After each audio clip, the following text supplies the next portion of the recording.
the super being, the thing which is greater than you, the thing which is traditionally called God. It's not at the beginning, because if it's at the beginning, you have all sorts of problems. Today's guest is Tim Freke, and we are definitely getting into some freaky stuff today. What the fuck?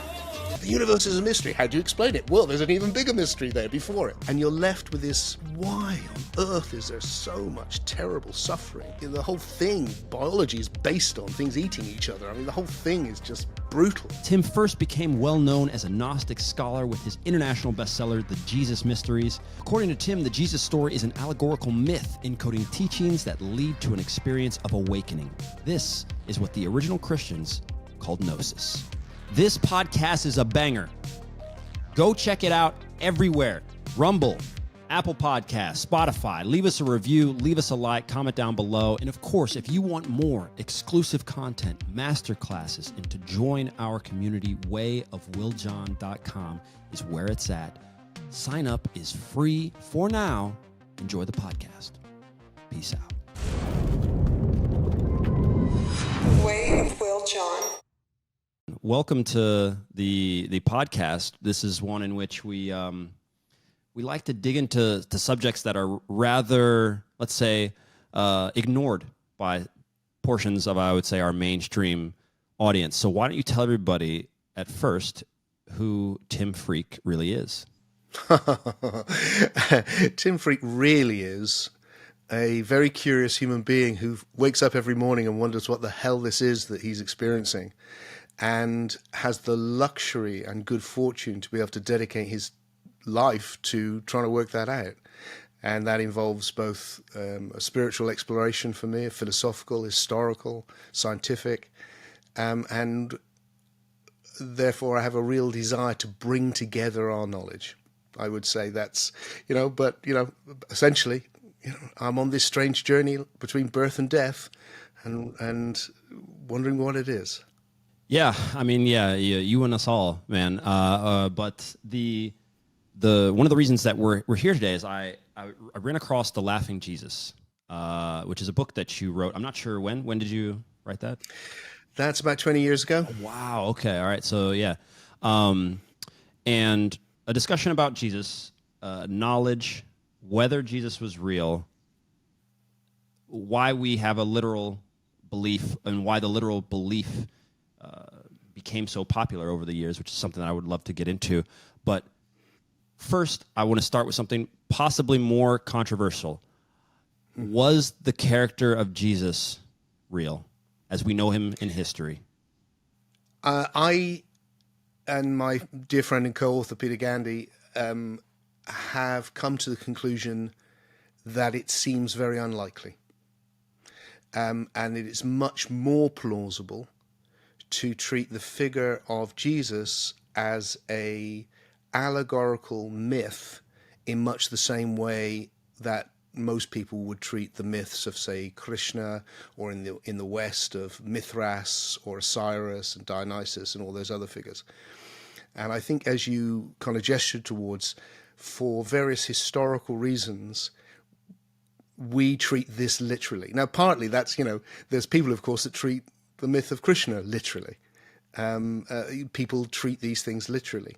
But what we've done with historical investigation now is we've been able to undercut that. This area is more difficult because, if I came online and said, look, we've looked into it and there really was no Dionysus, it would be like, yes, so. But when you do exactly the same thing with the figure of Jesus, then it's suddenly really controversial. But essentially, if you imagine, this is the way that I started thinking about it when we first did our first book on it, which was 1999, actually, The Jesus Mysteries, was imagine that huge numbers of gospels were lost and have been recovered in the desert, much more recently, in the last century. Imagine the 4 Gospels that were in the New Testament were also lost. So we had no idea about any of this. And then researchers discovered these Gospels, and I came on this program and said, yes, we found these stories of a man who's born of a virgin, who comes back from the dead and walks on water. And I don't think anyone would go, oh, that sounds like it's real. I think most people would go, oh, that sounds like a really interesting myth. I wonder what it means. and that's the place where where I've ended up going there. Yeah, it is what it sounds like, Right. but that's not to dismiss it, Will. Okay. Because it is a profound myth. Okay. And by profound myth, do you mean that there is profound meaning behind it, or? Yes. I think it's. I don't. We kind of came through, and the Laughing Jesus in particular was a criticism, let's say, of literate religion generally, not just Christianity. And we came through at the same time as a lot of other people came through, or became new as the new atheists, for example. The reason that we were different and that we didn't become part of all of that is because our agenda was not to just dismiss it. Our agenda was to go, look, there's something really valuable in here. It's just not what you think it is. And that's a different approach. I mean, the Jesus Mysteries, which was the big bestseller, we dedicated it to the Christ in you, which was not obvious for people who are going, Jesus didn't exist. Hopefully you are soaking up all of the knowledge from Brad. One of the most important things that I have learned interviewing all of these high performance leaders is that clarity of mind is crucial to your success. And what good is clarity of mind without clarity of sound? Which is why today's podcast is sponsored by Rode. We across Golarami use exclusively Rode audio equipment in order to do all of our stuff. If you are an influencer, if you're just a person out there trying to make some good content for your stuff at home, wherever it is, Rode is by far the best audio partner we have ever had. We have been using their stuff for almost 5 years now. Has never let us down. Truly incredible company, especially with all of the other affordable things that you guys can get from them. Check out the link right down below and enjoy the rest of this podcast. And this is why your work has been so fantastic to me and so interesting, is because I do remember the period of the resurgence of atheism and the bashing of this Jesus is not real and God is not real, and that kind of, we went through this that maybe it was 2007. I feel like around that time. I think it was in large part, the reason it suddenly took off was in large part because when we wrote the book you mentioned, our critique of it felt like, well, certainly when we did the Jesus Mysteries, it felt like religion, certainly in the UK, was in massive decline. And then suddenly there was all this religious tension. We had 9/11, and suddenly religion was a hot topic again. And it's not in decline. It's still very, very much alive. And one of the most fascinating things about all of this for me is when you decide that people go through stages. At least I went through a stage, and I didn't grow up in an overtly religious household, but you go through the stage of thinking, the born of a virgin, this whole what is that? Like, it can't be. You're telling me that happened. I see nothing in my world that shows this to be true in a literal sense, but I have to believe that happened, and it happened back then. And then you go, that's nonsense. Clearly that's nonsense. And that becomes, well, if that's nonsense, then everything is nonsense. And, there must be no guy in heaven with a beard, looking down on me. That's all this this is ridiculous. And if you continue your search, though, you'll start to see that there's a whole lot of other things going on rather than just this literalist belief. It's either yes or no. There's some sort of, there's shades, and there's all sorts of meaning, and there's all sorts of, let's say, civilizations who have taken something and understood something. And I think that's probably what you were getting into, and I haven't read the Jesus Mysteries, but I know that if you've also written a book, which I had in my notes here, the Hermetica, Lost Wisdom of the Pharaohs, and going down that in the Christ in you is telling a story about something inside of us that we all possess that is potentially what the authors of the Bible or other great religious texts were speaking about. And so could you give someone an idea of what it is that was trying to be conveyed potentially with the Christ within you that they're not seeing if they've just heard the literalist translation of the Bible? Yeah, so I think the essential idea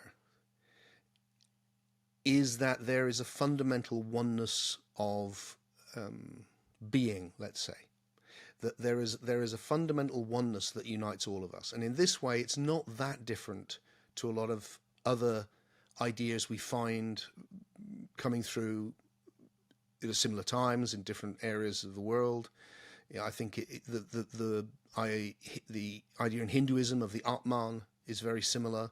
The idea in Buddhism of the Buddha nature is very similar. You have similar ideas of the daemon in some of the pagan philosophies. That there's something that your essential being, what you are, is one with what I am. And although we are also individuals, our spirit or essence is the same. So we're different. The Greek words that are used in all of the Christian literature is the pneuma, spirit, and psyche or psyche, which is soul. So we are individual souls, but we are one in spirit, and that's why when Paul says, we are one body within Christ, because that is the one thing that unites all of us. And that's what they're trying to wake us up to. So that was what the gnosis, the knowledge, essentially was, I think. Mm-hmm. And if you get that, there's a very different perspective, because it breaks you free from that idea which is now a very, very, an idea which is hard. I think it's just a ridiculous idea that you need to believe that somehow God wrote a book, or some book is divinely inspired, but it's this book, not this book over here, that this culture thinks that book's a lot of lies, but our book, that's completely true. It's like, well, why? On what basis are you saying this? You're just saying it because of the culture you happen to be born in. There's no other reason. So you tear that away and you go, okay, so what it's really, this is by human beings, first of all. That means you don't have to swallow the whole thing. That means you can take what's good and leave what's out of, has been... Throw out the crap. It's no longer relevant. Yeah, it's no longer relevant. Yeah. But you don't have to throw out the baby with the bathwater. You can keep what's of value, and you can see what the essential thing they were exploring was, and that is, as you say, this gnosis, how you can come to this knowledge of God. It's really the essential idea you find in all forms of mysticism from that period, I think, is when you experience this, you know that not only you are one with God, or there is something higher than you and you are one with it, and that's where we're all one, and that's what they're opening up to, and that is this experience of agape, or love, a love so big you could even love your enemies. And if someone's watching this saying, okay, that sounds interesting, you just said you can experience this. How? Well, that's my main interest, really. So I've been, I was, for whatever reasons, I've been, ever since I was a kid. The first experience was when I was 12 years old, and something happened, and I would now say it was an experience of this gnosis. And that set me on this journey, which is why I've written so many books on all these different spiritual traditions, including Christianity, drawing out this is all pointing towards this experience. So, and what I've done for the last 20 years is gathered people together, and we'll do this in September in Glastonbury. Not small groups of people, because it then becomes more intimate, and you can make sure it happens. And there are ways in which we can come to this recognition of the place where we're all one. And when it happens, you know, you just know. And my experiences, and it's in every culture, whether it's here or Japan or Mexico or Croatia, where and all these different places, is that it's much, much more accessible than people think. So the vast majority of people can have a powerful experience of gnosis over the course of just a few days. Right. Now, that won't change everything forever, but it's a damn good start, right. And it enables you to go, oh, okay, right. So this, and the telltale sign for me is always it issues forth into this what I call just big love, agape, or universal benevolence. Mm-hmm. You're seeing from a different perspective, and it's beautiful, actually, really beautiful. Are these? Am I making the assumption that you were leaning down the meditation path? in this, or is there a daily practice that, because one of the big things that we do, we have people like you who've spent so many years studying in such a concentrated level and come out with being experts to some degree in these subjects. People always want to know actual practical steps of what could be done. Is there any way to tomorrow start down my path before heading out to Glastonbury? Yeah. So the first thing I need to caveat this with, Will, is to say that although my early work was all about articulating this idea of a perennial gnosis, which is there, a kind of commonality, what sometimes gets called the perennial philosophy, a common way of approaching this. You find it in the Hermetica, the Gnostics, also in the East, so forth, Taoism even. The last 20 years have been a different journey for me. It's and having articulated what all these other things were saying, or trying to get it as simple and as clear as possible. I think what actually happened was I got it so clear for myself and for my teaching that I saw what was wrong with it. Okay. And so that what's happened in especially the last 10 or 15 years, is I've been looking at how does this need to evolve quite radically for the 21st century. Because what I like about the Gnostics, or what I like about Rumi or Bodhidharma is actually they took what they found and they moved it on, often quite radically. And this is an evolving thing. It's not like, well, they knew and we've forgotten. I don't think that's true at all. I think they took it on, they pushed the boat, they found more, and then it's up to us to keep going with that process. So what I'm doing is not the old Christian gnosis at all. I see. But it's a neo-Gnosticism in that it's inspired by them, but not just them, also all these other traditions. Mm-hmm. And what I discovered about 24 years ago, running these events for people, was that, meditation, which is, what is that? It's taking your attention and placing it somewhere and discovering, well, what is attention? What's consciousness? What I notice is what consciousness seems to be, and this is a different idea to ones you'll find in most of my books, is that I've changed my view on this. Consciousness seems to be that wherever I place attention, I process it in high definition. Mm. So, for instance, I haven't been paying attention to my left foot, but I am now, and suddenly it's in high definition. It wasn't at all, and now it is. Right. Probably yours is too, right. And anyone listening, like, oh, left foot, yeah. Suddenly, there it is. So when you take your attention, and then you can learn to place it somewhere, and if you place your attention deeply into something, very deeply, and you don't get distracted, and it's not because the mind's a bad thing, or mind's a wonderful thing. But if you pay the mind attention, that will go into HD. But if you want to pay something else attention in that moment, then you need to not pay that attention. So you can take anything, and like your breath, for instance, and you can focus in on it, and suddenly it becomes rich. I mean, really pleasurable, actually. Kind of, woo, wow. And you can go so far into it, you start entering what I would call a state of communion, where there's you begin to be able to recognize this underlying oneness of everything. You can also then do that with the whole caboodle, with the whole thing. Uh-huh.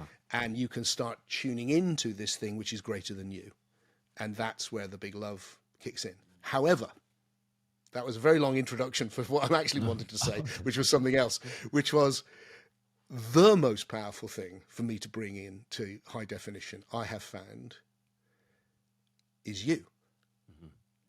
So what I do with folks is I get them paying attention like that to each other. So one of the very simple things would be, if we were together now, well, we are together now, but if we were in the same room at one of the retreats, would be to sit you down with me or with somebody and go, okay, just connect with your eyes for some minutes.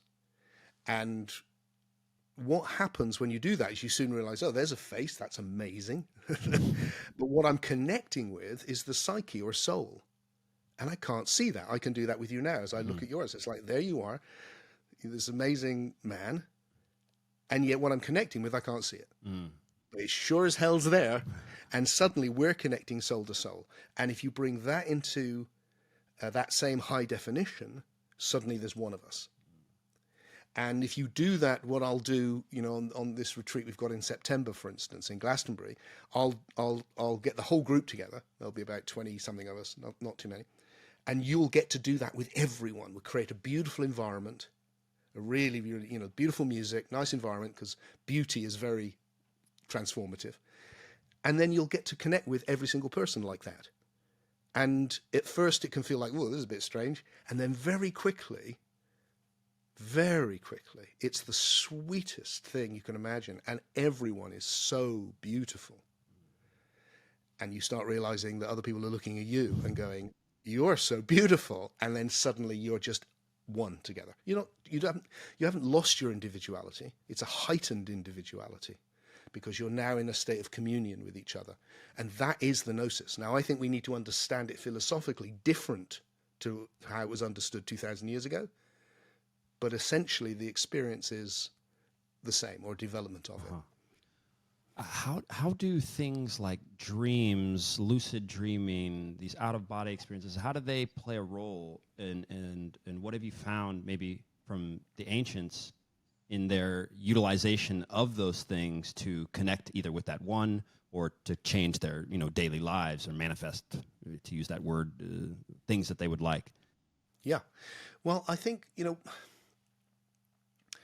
what do we mean by spirituality? It's a funny old word, isn't it? And my simple definition of it, of a spiritual experience, is when you have an experience that there is more going on here than your socio-biological existence. And I think your socio-biological existence is pretty far out. I mean, that's enough to blow your mind. But as well as that, when you have those, there's more.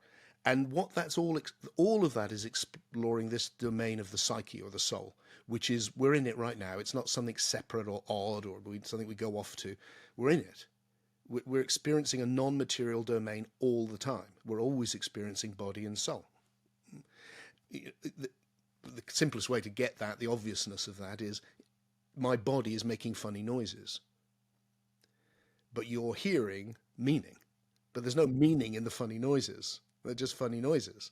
But in your soul or psyche, that's where the meaning is. And so all of these things, the out-of-body experiences and lucid dreaming and a lot of the stuff that's people have been exploring since shamanic times, is about exploring that domain and how it impacts on this one. And a bit like exploring the biological or physical world. There's continents. There's a lot to explore. Where do you want to go? And the same with that. It's huge. Where do you want to go? Are you drawn to that? Are you drawn to this? Do you want to do that? Do you want to do this? And I've toyed with most of it to some extent. I'm not an expert in all of it by any means, but I think these things all impact. One thing that I found, and I, like you, I can't say that I had any truly transcendent experience. That's not true. I guess I did, but it doesn't have necessarily relevance to what we're speaking about today at a young age. I had to explain it as simply as possible. Later in life, I've realized that a lot of people don't necessarily know what they're supposed to do with their life or the meaning. People can go to college, they can even, have kids and a family and still kind of just be like, well, that's just what everybody does. Like, why am I really doing this? I, at around 15, I believe, knew exactly. And it was just, I knew why I was here. I knew, and time stopped. I understood. And having that clarity basically changed my young adulthood tremendously, because I didn't have any really distractions. I understood what distractions were because I could just get back on my path. And so it changed everything for me. And I realized later on, of course, that not everybody had that level of clarity, and what a blessing it was for me to have that at such a young age, because people can go through their entire lives without understanding why they're even here. And that's tough. And so what I wanted to ask is actually not on this subject, but people in trying to figure out what they want to do with spirituality, like you said, can use drugs and things.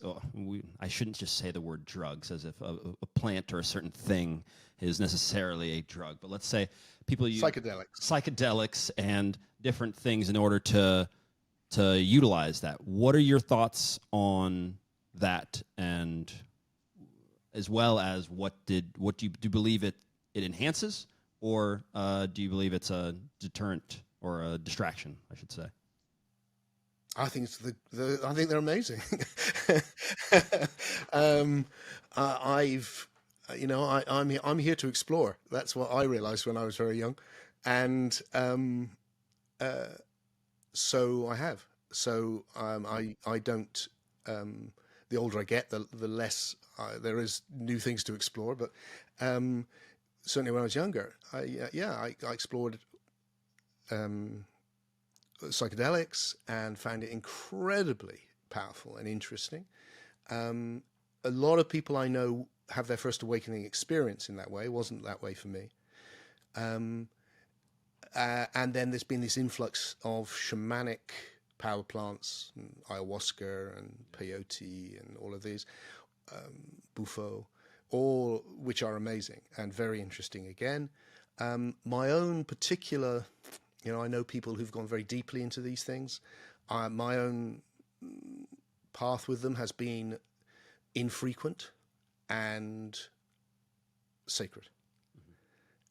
In the sense, and by sacred, I just simply mean that that it has import to the evolution of my soul, and that's been my way. And because of that, my experience has been overwhelmingly positive. Not everyone's is.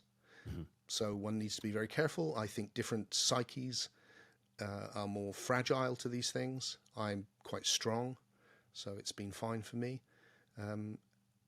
But it's hard. I mean, I hear people say ridiculous things like, I remember going on a retreat. Do you know who Ram Dass is? Yeah, of course. Okay. Mm-hmm. So I went on a retreat when I was younger with Ram Dass, mm-hmm. who became a kind of mentor of mine for a bit. And I remember so vividly, there was quite 500 people or something like that. And this question came up, and you just saw the group just split into those going, yeah, psychedelics, yeah. And the other group going, no, meditation, psychedelics. And Ram just sitting there going, oh, God. And I feel like that. I just feel like, look. And so anyone who says you can just experience all of this with meditation is probably lying and hasn't taken psychedelics, because it's just not the same. Yeah. But conversely, then you're still taking that from something outside of you, outside of your biology. So you haven't developed the ability yourself to shift your consciousness so much, but it can lead to that. You can learn. Mm-hmm. Depends whether you become reliant on it. Right. I remember Terence McKenna saying to me, do you know who Terence McKenna is? Yeah. Okay. Yeah. Good. I'm just checking because, these people come and go, and they're both dead, I don't know. No. For sure. Terence saying to me, oh, for heaven's sake, he's saying, people say, oh, it's not natural. He said, what's natural about sitting down with your eyes closed or facing a white wall? Right. Much more natural to bend down and pick up a mushroom. Yeah. So, I think there's lots of ways of seeing this. I think the journey of life, there's something we all share, of course, but it's also very individual. And that's its beauty. It feels like existence has been 14 billion years to get us to this level of individuality. And that's significant. And so each person's journey through life will be different. And that applies to spirituality too. And the advice I would always give would not be do this. It would be learn to tune into your intuition with this. And follow that reflectively, though. Don't just trust it, because your intuition can also be very wrong. You need always to reflect and to come, to be willing to be wrong. Mm-hmm. Yeah, always be willing to be wrong. What do you think about our society's rather newfound obsession with technology? And I say rather newfound because it's been coming over the last few decades. But that's relatively new, obviously, in the space of, you just mentioned 14 billion years for the universe, or however much we want to say. And in order to connect with that oneness and that and like you said, and if I'm following your train of thought, it's, our attention matters, or attention/consciousness matters, and where we put it is what we can have develop, and there's a big return, right? When you go into nature and you get engulfed by nature, or you're sitting next to an ocean and you're just staring at this ocean, and something weird happens to you, you know, and you can't quite describe what's going on. And so if we have this society who's moving towards technology, which is not all bad, once again, I think just like with the psychedelics, I think balance in all things is going to be your best friend in order for you to delve into some subject. But what do you think if it says that we really overdo this, which to some degrees it seems like we are headed towards away from nature and more towards this? Where do you see that? Where do you see us going if we overdo it, or are we, in your opinion? No, I love it. I think it's great. Human creativity, fantastic. All of this, I'm surrounded by it now, the screen and the speakers and the microphone. All of this is the product of the soul. Somebody has invented this from images in the non-material, has then worked out how to adapt the material to make these seemingly impossible things happen. So you can be in one country and I can be a huge distance away, and we can feel like we're in the same room and see each other and connect. I mean, that's just amazing. It's and beautiful. I mean, I do these weekly kind of meetups of. I have this little online community of people that come and we explore things, experiences, and ideas every Sunday. And it blows my mind, Will, because we're doing gazing, for instance. I'll do gazing online. When I first did it, which I had to because of COVID, I had a group in Japan with a translator. And I couldn't go to Japan, so we had to do it online. I thought this is going to be impossible. It was amazing. We were looking at a screen, but it was amazing because as you have a look, where is your soul right now? Well, it's nowhere, is it? It's not in space. So you can connect intimately, even though your body's miles away. And the technology allows that. So in our little group, there's a lady who gets up in the middle of 5 o'clock in the morning in Australia. There's other people in Sweden and South America and England, obviously, and US and all over the world. And yet we're all there gazing in each other's eyes. And it's like we're intimately connected. So that's fantastic. I love it that I was lucky that when I was young, we just arrived at the place where you could go into a bookshop and probably you could find the scriptures of the world, say, which is what I wanted to be reading. Now, I got them all here. What fact you want? What body dharma? Let's see. It's like these are fantastic things. Now, every time we do something new, there's always unintended consequences, and we have to become wise with it, and we will with this. We have to become wise, and there will be lack of wisdom, and that's obvious as well. But overall, I think we're extending the soul into matter, and that's I think it's exciting. You mentioned obviously everything that we have around us is coming from a thought or an idea from the non-material world. Have you given any thought or made any conclusions into understanding the nature of reality in a way that isn't necessarily taught in school? Because I can't even. This conversation never happened. I went to some okay schools.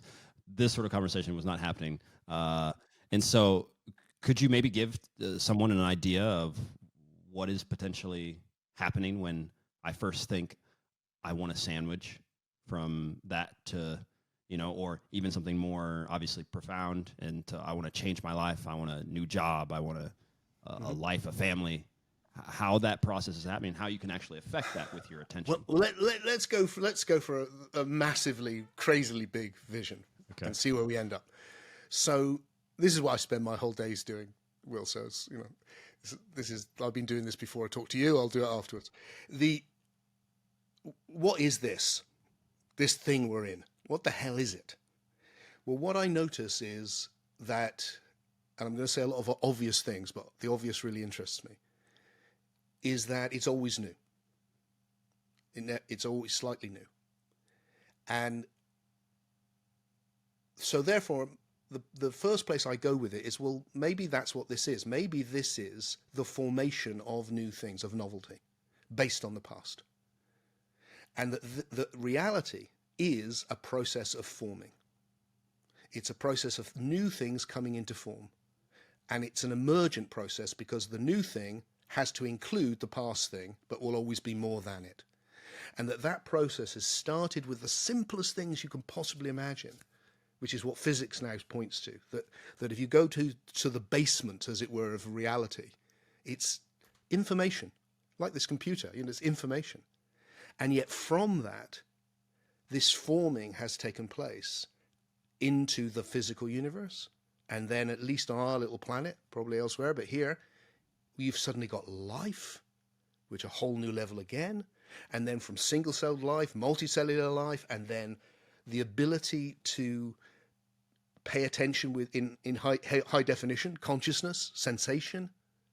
And then the arising of the psyche or soul, which is, when I look at it, is made up of images from my sensory experience. And yet that has taken off to such a degree that it's a bit like the internet. It starts with a tiny little thing, and the next thing, woof, with the psyche's like that.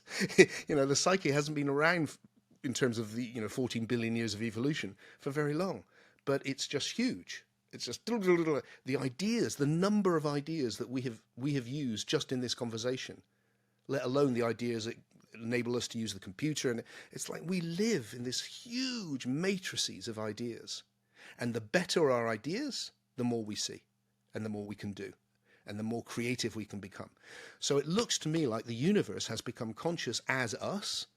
It has enabled itself to reflect as us by having ideas with which it can understand and discriminate and discern, then differentiate what is this, what it isn't, and that we can reflect on them to improve them.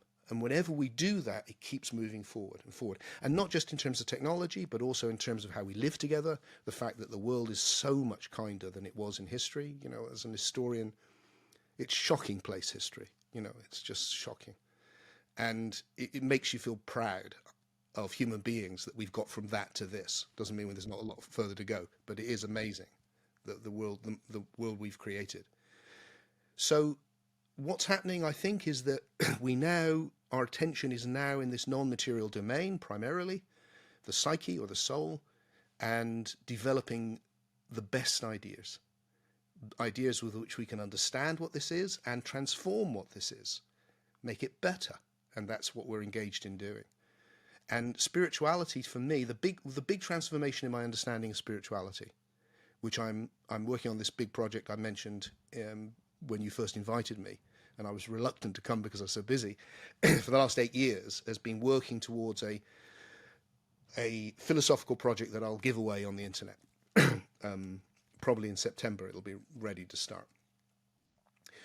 Which is going, look, the old gnosis is all based on the idea that there's a pre-existent super being of some description. We've fallen from that into this illusion of separateness, hence all the suffering, and we need to get out and get back. I think that's wrong. I think it's the other way around, and I think that's what science has given us. Science has given us some key ideas which can help us understand spirituality in a new way.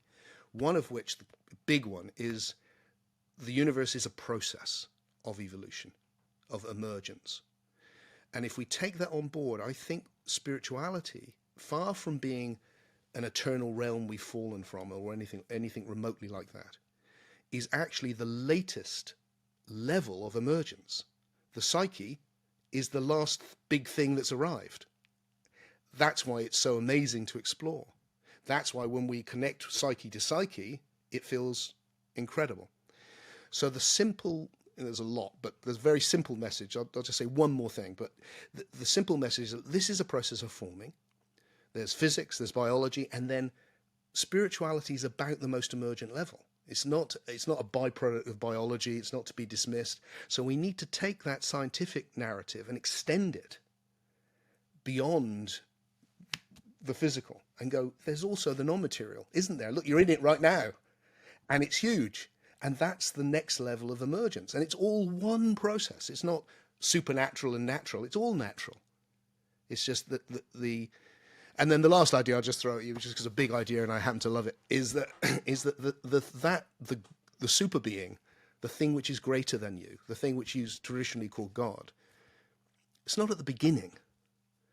Because if it's at the beginning, you have all sorts of problems. Like, it doesn't explain anything, for one thing, because they've just got a bigger mystery than when you started. The universe is a mystery. How do you explain it? Well, there's an even bigger mystery there before it. Like, okay, you haven't helped. So it doesn't explain anything. And you're left with this awful kind of like, why on earth is there so much terrible suffering? Why, the whole thing, biology is based on things eating each other. I mean, the whole thing is just brutal. Why? And you're left with, and the craziness. It's like, if there was some intelligence, would we have 5 complete extinctions? I mean, it's not that intelligent, is it? So it doesn't make any sense, which is why I think thinking people have increasingly gone, oh, forget that idea.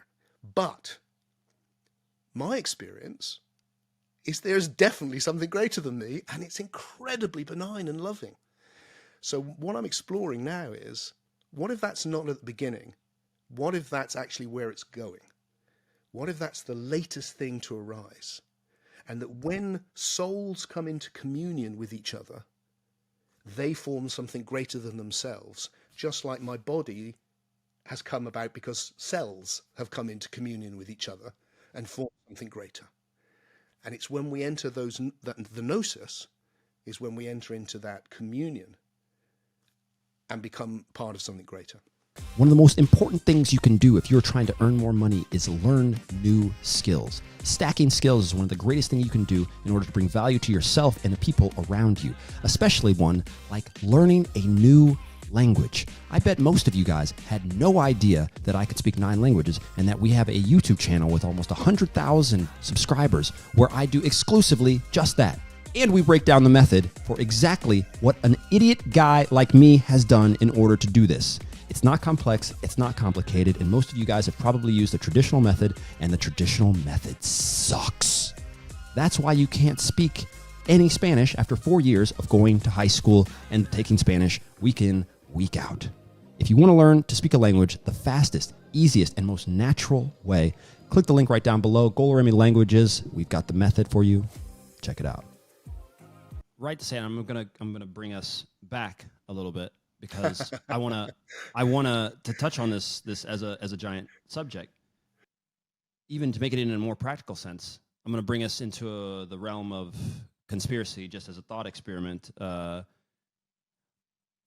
because you mentioned, let's say, loving the technology, or obviously using it and having it around. What about the idea that if we can't, and this is, I'm repeating stuff not necessarily that I believe, but that is out in the zeitgeist right now, that if the phones, the TikTok and the rest of the social media is stealing in quotation marks, my attention, I can't necessarily have that transcendent experience, or can I? Because from what it appears, I don't know this, I don't know if anybody is using necessarily technology or scrolling mindlessly. Can you scroll mindlessly and then happen upon your being, the supreme being, or the end, or this greater, this sense greater than you, or does it take silence, or does it take, is there a conscious process to it? And so that's where I'm kind of to know and to get to is each individual going to have to gain control of their attention in order to have this thing move forward and have an experience like this? Well, it can just happen. Mm-hmm. It can happen because you scroll mindlessly and I come up and go, hey, all sorts can happen. Yeah. But the key thing, I hear what you're saying. Mm. Look, this is all, it's only happened yesterday. I mean, I lived most of my life before any of this existed, and now suddenly it's everywhere. It's like it's only just arrived. Mm. So of course we don't know how to handle it, but it will force us to become aware. Now, if you don't have much faith in human beings, it is easy, and a lot of people don't. Then it's very easy to go, oh no, this is the one. Now we're fucked. Yeah. Now it's like it's over. But people always say that. Every new technology, oh, the television, that's the end now. Oh, the radio, that's the end now. Well, let's go back. The book, that's the end now. Right. Yeah. And when the printing press first came out, people would publish pamphlets about how in England, about how the Napoleonic French were killing babies and eating all terrible things. And everyone just believed it because it was in print. But it didn't take that long for people to start going, oh, just because it's in print doesn't mean it's true. Aha, now we have more sophistication. You look at adverts from the 1950s. Buy this, it's really good. Oh, it must be true. Now you just look at it and go, yeah, right, okay. We get sophisticated, and then the next level and the next level. And the same thing will happen with AI. The same thing will happen with all of this, is that we will start going, oh, you can't necessarily take things on face value. And that's good, because it requires us to reflect. Now, the interim period, there will be like, oh, God, but it will lead us to reflect more. It will lead us to go, hang on, what am I doing with my attention? And so I think there will be always problems. But in the long term, I have faith in, we have, the universe, the whole process has got us from 14 billion years ago. There's mainly just hydrogen, just a gas. Now there's you and me having this conversation. Right. That's pretty impressive. So that process and then the human history has gone from people treating each other in ways that are unbelievably, like routine brutality of an unspeakable, to us really moving on from that. So I have great faith that we can keep that process going. And you said, obviously, one shouldn't blindly follow their intuition because it can be tricky, and which is so true, right? And critical thinking, I think, is something potentially that we are missing out on right now, or it seems to be not as valued, or not as taught, not as spoken about, not as trained, let's say. And how does someone do that in a practical sense, or how do you do that in your life, right? Because if you have, and you're doing this on a daily basis, you're touching into your intuition. How do you manage the, let's say, left brain logical thinking that says, well, do this, then do this, then do this, then do this. Therefore, why would I listen to the right brain and its crazy nonsense about what is possible or what could be done? How do you weigh both of those together to make good decisions? Well, I think the intuition and my ability to reflect are all part of one system. Okay. And they're both work really well together. And the reflection reflection is a very interesting thing because, well, you're a footballer. I bet when you're playing at your best, it's just happening. Yeah. It's like, but to get there, I bet you had to do a lot of reflection. What am I doing there? What am I doing there? Let's try that again. Until you can just do it. Same with a musician or anything, really. Driving, anything. So reflection actually is counterproductive. It slows things down. It's time consuming. It's energy consuming. But it enables you to improve how you're processing. So if it's a trivial decision, you don't want to get lost in procrastination. But as a big decision, you need to stop and reflect if you can. And the intuition will give you, it will give you a sense of, sometimes you don't know why you even have it, but you know you have it. And my feeling is, take that very seriously, but do not regard it as some divine revelation, because it's not. It is also you trying to work out what this is and what you should do about it. It's just that it's a particularly strong insight into that. And sometimes it overrules all the other things for me. Sometimes it's like, no, I'm following that. But you can reflect and arrive at, no, that's the strongest. Mm-hmm. That is the one. I don't know why, but that is the one. But it's that ability to stand back and look at it. And so the key thing, I think, is starting to enjoy being wrong. And it's been interesting for me. I've come out, whatever it was, 10 years ago or something now, less actually with some of it, and had to go, oh, I've written 35 books, 34 of them were wrong in some important ways. And it's very interesting to see people's reaction, because some people are like, very attached to what I'd said before, and they really didn't like it. Yeah. And other people were like, wow, that's unusual. And it really struck me, oh, it's unusual, is it? Oh, because you'd think that we were constantly going around going, oh, I just discovered I was wrong. And the big, I mean, I'm 65, Will, and the last 5 years, my 60s, have felt like seeing I was wrong, seeing I was wrong, seeing I was wrong about thing after thing, and reevaluating my life, going, whoa, okay, right. And some of it's a bit shocking. But once you go, oh, every time that happens, I end up in a better world because I can see clearer, I understand more. You start to look for it. Yeah. And you start to seek it out. And that's what I do. And I have the luxury to be able to spend a lot of time doing it. So for me, it feels like, well, I'm a philosopher, which is somebody who works with these ideas. So I get the luxury to do that. And then hopefully I can work out how to think in a different way. And I can give it to people and go, what do you think? Mm-hmm. And then a bit like somebody can, like, you give what you give, that person gives what we all give different things. And so it's not like everyone has to be Socrates. You don't. That would be terrible. Just follow your own path, but be reflective and look for those. Don't defend your old structures of ideas. Be willing to learn and be open. Have an open system, not a closed system. That's the simplest way of putting it. It's becoming ever more clear to me as well that a life well lived is one in which reflection has to be a part of your process. And like you said, I mean, it's amazing, right? You hit your 60s and you each year you're just going, wow, wow, wow, wow. Look at what I see. Look at what I can do. Look at how much more I understand and all that. And that's, in my opinion, the way it should be done. And it starts early. And I'm shocked, and I'm always shocked.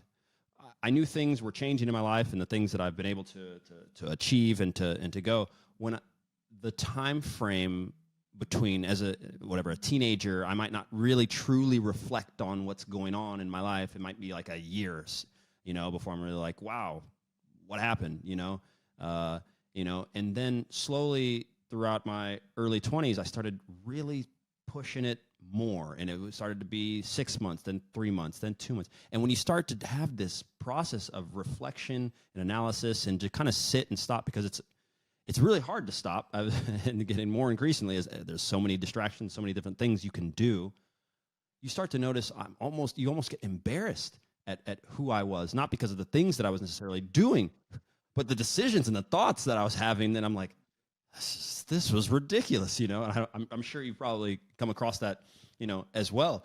But it's just so fascinating to me that that's not part of our general understanding of what it is to live. And you're right, it needs to be. I mean, these are all things, for me, it's like, what I'd like to see in the education system is not teaching people dogmas or anything like that, ideology, but teaching people above all else to think critically. And there's more of it than there was. It's like one of the things which we need to avoid is the idea that we were once doing this. We weren't. We were once even more ignorant. Now, there's always been individuals and little groups doing it, and that's why things have moved on. But we haven't, it's not like, oh, well, we were like this before and now we've stopped. No, we've never been like it. But we need to start being like it. And we can encourage each other to do that. And part of that is, this, like I said, it's having an open ideational system whereby you're not... Well, we started this conversation with the idea of fundamentalism in religion. That's a great example of a closed system. Nothing comes in, nothing goes out.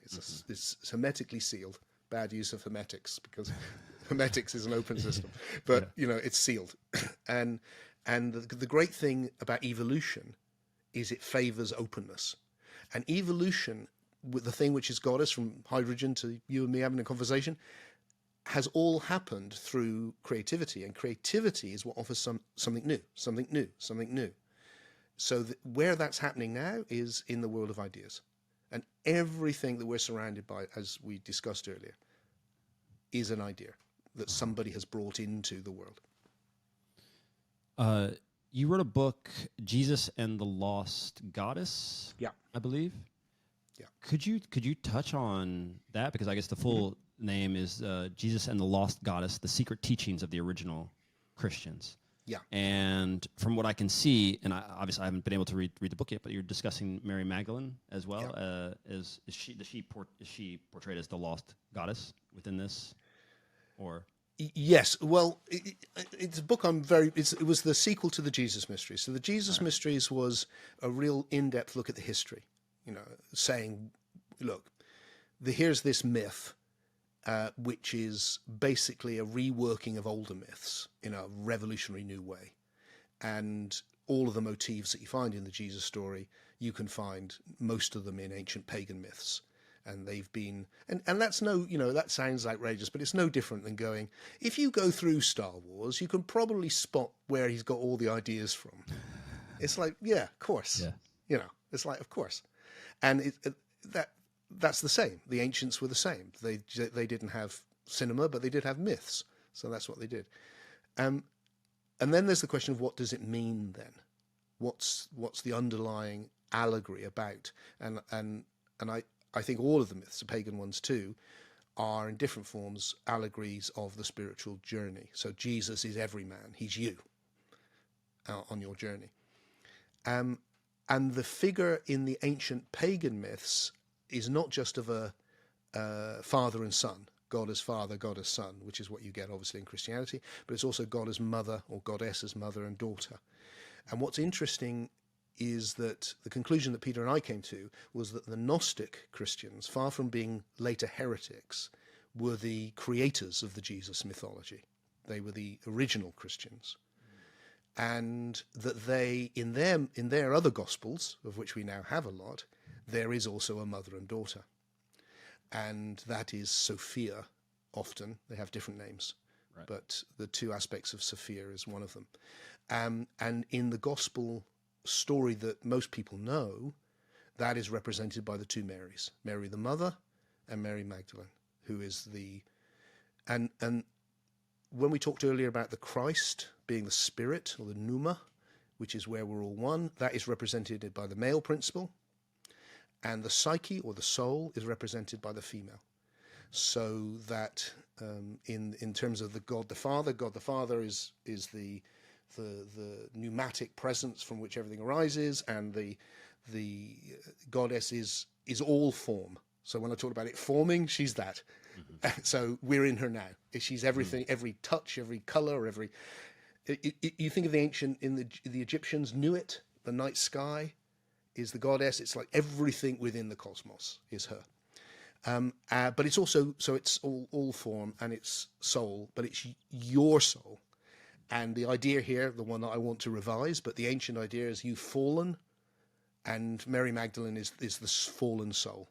And she is purified by Jesus, by 7 demons, and we know it today as the 7 chakras. It's actually an ancient idea of the 7 planets, which you get also in Mithraism and in ancient paganism.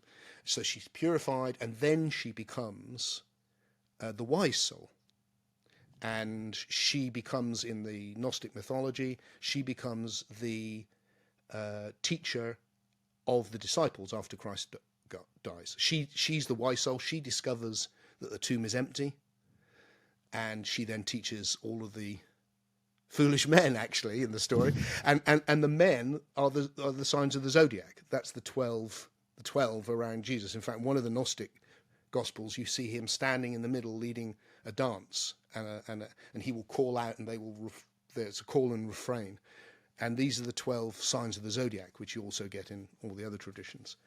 So the idea there, which people again today probably know more through the East than they do the West, but it's the Western tradition from Pythagoras, is that the soul is on the wheel of grief, and it's going round and round, incarnating on the wheel of grief, and it needs to get off the wheel by going to the center, which doesn't move, and that's the spirit, or the Christ.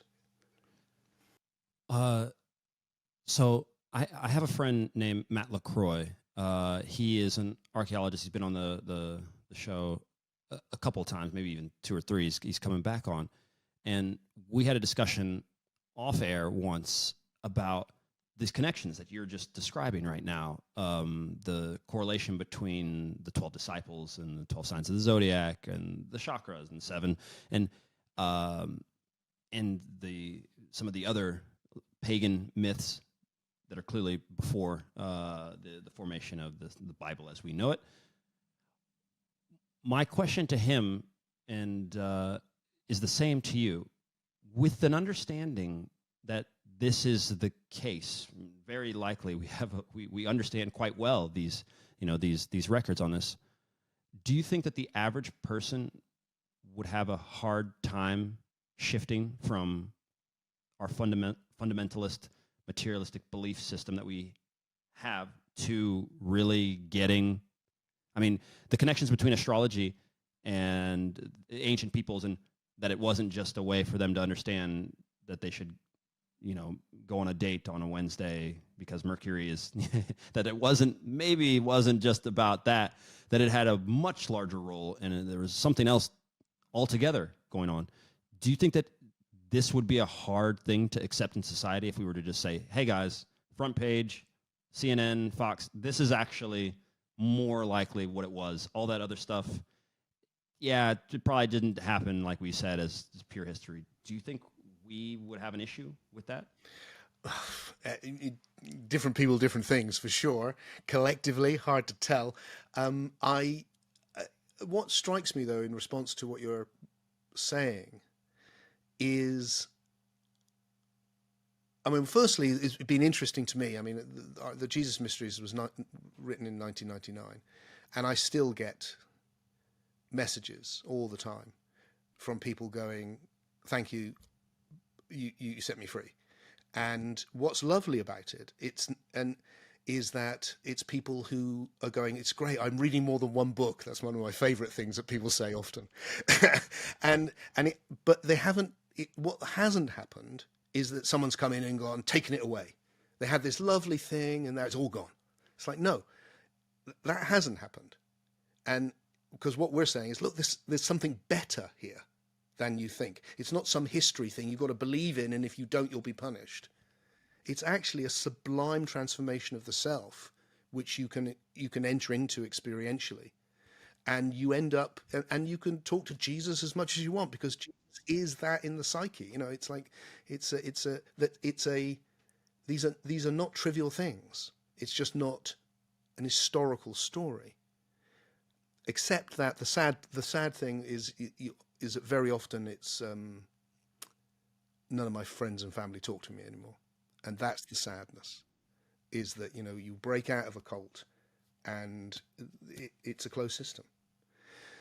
But more generally, with what you're saying, what I want to respond, Will, is to say that's why I've given up, really, my life actually, to trying to articulate an approach to spirituality which keeps the essence of why the experience is so important, but integrates it genuinely with with everything else we understand about the universe, and is able to go, look, it's not woo-woo and it's not supernatural. It's just the extension of the natural. And we can take all of these things which seem like they're crazy and understand them in a new way in which they're not crazy. And if we can do that, then, well, it'll change if that were to happen. And I think something will happen. The idea that in my TED talk, I ended up by going, look, a new understanding is coming. And it's not controversial. Of course it is. New understanding is always coming. The question is, what will it be? And it won't be this. So what's the next thing? Well, we had the scientific revolution. Scientific revolution came in, didn't mean to, because they were all good Christian menfolk. They came in and they ended up going, this mythicism is nonsense. And they got rid of mythic religion and they gave us science by going all of that supernatural nonsense. My hope, and I do think this is likely, plausible, is that what will happen is that you can't, because that's actually addressing a level of reality. It isn't just nonsense. It's not only a level of reality, it's the most emergent and, in a sense, most important level of reality. It will come back, but it has to come back in a new form. It can't come back in a mythic form. That is finished. It can't come back as New Age. That's finished. It will attempt to do that. It can't come back as just an eclectic mishmash. No, none of that's good enough. When it comes back, it will come back as a new thing on a new level. And when we do that, then it can be on the front page. And after enough people have gone, oh yeah, that makes sense, suddenly it'll be common sense. I wanna discuss a little bit about the, let's say, secret societies, esoteric nature of things, because the Gnostics, they become this, and as we know, the Gnostics weren't a sect. It's a bunch of people, right, and different, and a belief and an idea, and but now, as you said, things evolve, they change, and we have on Earth now at least a belief as well that there are these secret pockets of societies, or secret pockets of Earth and people who have potentially greater knowledge, hidden knowledge, and esoteric, just meaning, and the occult meaning to be hidden. What do you take of that? Do you think that there is anything that can be hidden or is hidden? Or is this a matter of the fact that just because the majority of the race isn't putting attention on these subjects and these things, they're not finding them, they're not understanding them? Or is there truly something to that? So first of all, you're right that no Gnostic called themselves a Gnostic. That's a retrospective label for people so disparate, very much like today. If you say, like I said, New Age, it's like, well, who are we talking about here? Because it's like there's some of the Gnostics were aesthetics, some of them were into proto-communism and sex and going. So it's like there's a whole range of them. But secret societies stem from oppressive cultures. And the reason they're secret societies is because if you're not secret, you will be dead. That's the reason they're secret. And that goes right back to the mysteries in Greece when they started up. Because and my take on that would be it's because actually they're an Egyptian import, and that is heretical. So it needs to be secret, and that becomes huge, and then it's not really, it's an open secret, but for instance.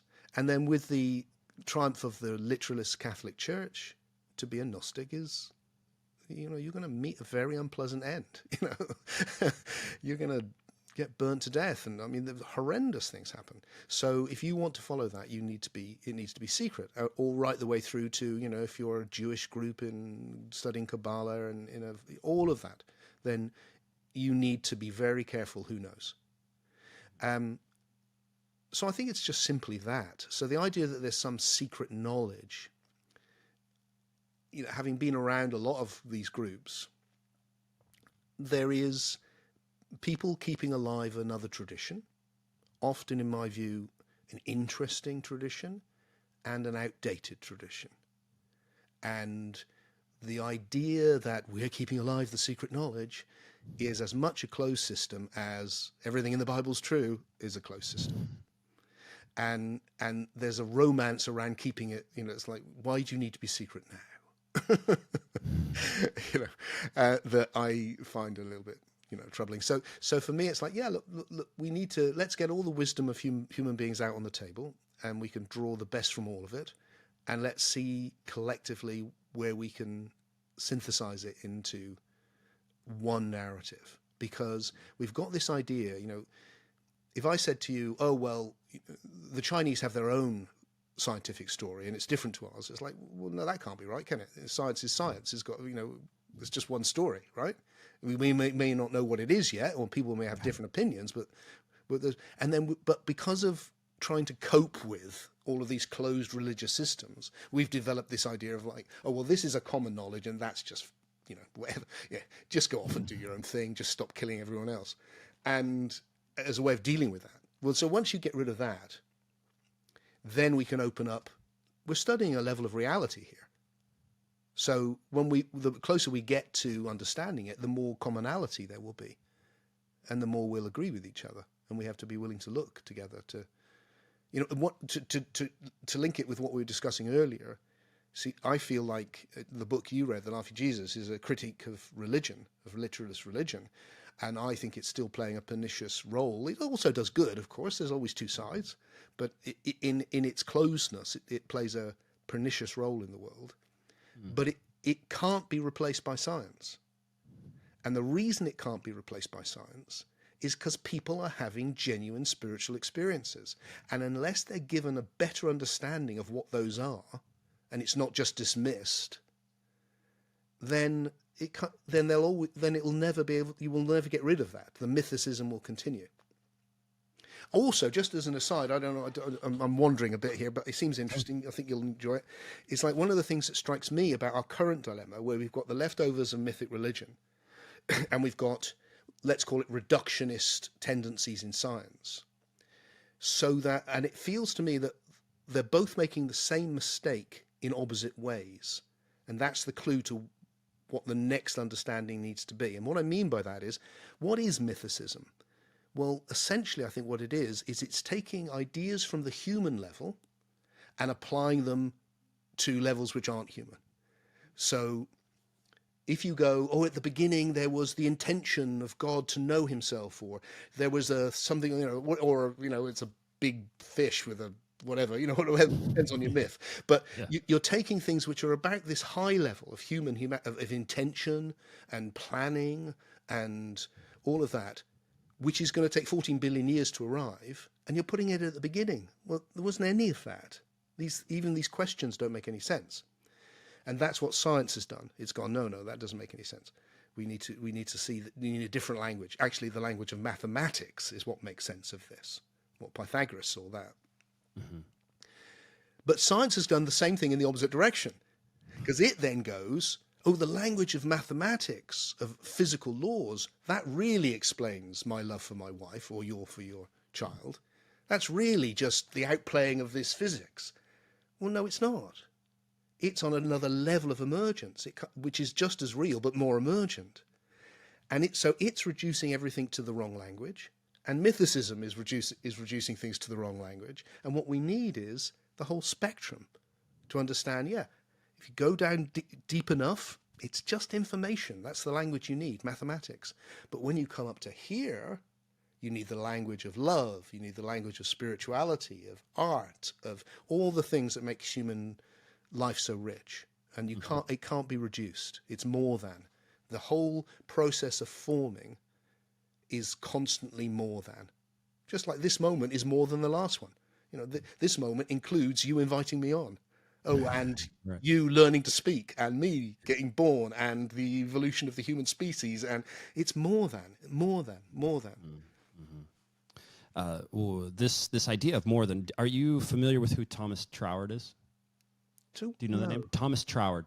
I guess you could consider him, and you could lump him in with a new thought. But you've now said a phrase 2 times, and this idea of that there's always more than. He has a famous affirmation, which I will send to you after. It's a small paragraph, but it really it has almost direct correlation with the way that you believe. And for many people, he was the ultimate New Thought author because of the fact that he actually did not want to get mired. And we're talking about the late 19th century here, I believe. He didn't want to get caught and mired in what was going on at the time, which was these closed systems of, we are part of the Golden Dawn, and we want to do this, and we're theosophists, and he didn't want to get caught up in that, and he felt that it wasn't necessary. Not that they didn't have some form of value to them, but that it wasn't necessary. And he had this belief that things were always evolving to be more, and that the universe, that was fundamental to its existence, that it was always seeking to create and go more, and to build it on top of what was from the past into something greater. And so I'll send it to you. Yeah, but Thank you. Yeah, you'll appreciate it. His works now, on the other hand, which are incredible, just requires such a level of concentration, right? That I would not, based on the time that you have available to you, I would not dive into those. But to your point on the problem of science, I just wanted to touch on this because it's something that I also feel is an issue. Is people are still having these spiritual experiences, or not even necessarily spiritual in that sense. They're having things happen to them that they can't explain. And science is saying that it does have an explanation for it at certain times and points. You know, it's just the flashing things. This electricity hit here and hit that, and boom, that's what happened. And we can touch this part of the brain, and we can create that experience for you. So therefore, we know what it is. And it's always been troubling to me because I have also had interesting meditative, experiences. In which case, it would be very hard to convey this in just numbers, and even words themselves are lacking in able to put across what you can experience in some of these altered states and different levels of consciousness. And so I find that to be an issue for going forward for the materialist worldview in how it's going to deal with that. It's because it's never gonna be completely solved. No. And so here, since we're just about closing up here, I'm curious, and I always ask, you've written plenty of books, ones of which we've spoken about plenty also on here, so we'll link to those. But I'm curious, just for you, based on everything that we've written, which one of your books would you recommend, number one, to someone who wants to go deeper into this? And number two, any books that were a big influence to you in your growth into the viewpoints that you have and are having, what would you recommend? Well, loads of books have influenced me, but most of them I disagree with. So I might duck out of that one, only because they are part of my evolution. But Sure. Part of that evolution is going, oh, I'm not sure that's right. In terms of my own books, I do think the Jesus stuff which we've talked about is still relevant because it's historical, and it's interesting to understand what they were saying. But my latest book, which is a few years old now, which is Soul Story, Evolution and the Purpose of Life, which is the beginnings of what I'm going to articulate, what I am articulating now. So, and then and in terms of the experiential side, probably the book before that, Deep Awake. But the best thing is, if people can, is come to the UK and just hang out with me for a weekend or online on a Sunday. And see what you experience, and then I'd want to say, if people are intrigued to know whether I can actually come up with the goods on this idea of the universe forming, it is going to be a big project. I mean, we're talking about 40 hours of audio, expect. Then they, just sign up to my mailing list or on YouTube or wherever, because then you'll hear when it comes out, and then you can see for yourself and you can tell me what you think. Deal. Listen, Tim, it's been great. Everything I expected it to be. I knew that I would end up with more questions and things here that I would eventually have to go to. But listen, if it's coming out in September, and if time does permit, we'd love to get you back on to discuss it more. That is a date, Will. I've so much enjoyed meeting you. It's been a great conversation. Let's definitely do that. All right, then. So, guys, if you're listening to this, the links to everything are in the show notes. And if you're watching this on YouTube, it's in the description box. And, Tim, we will see you in September.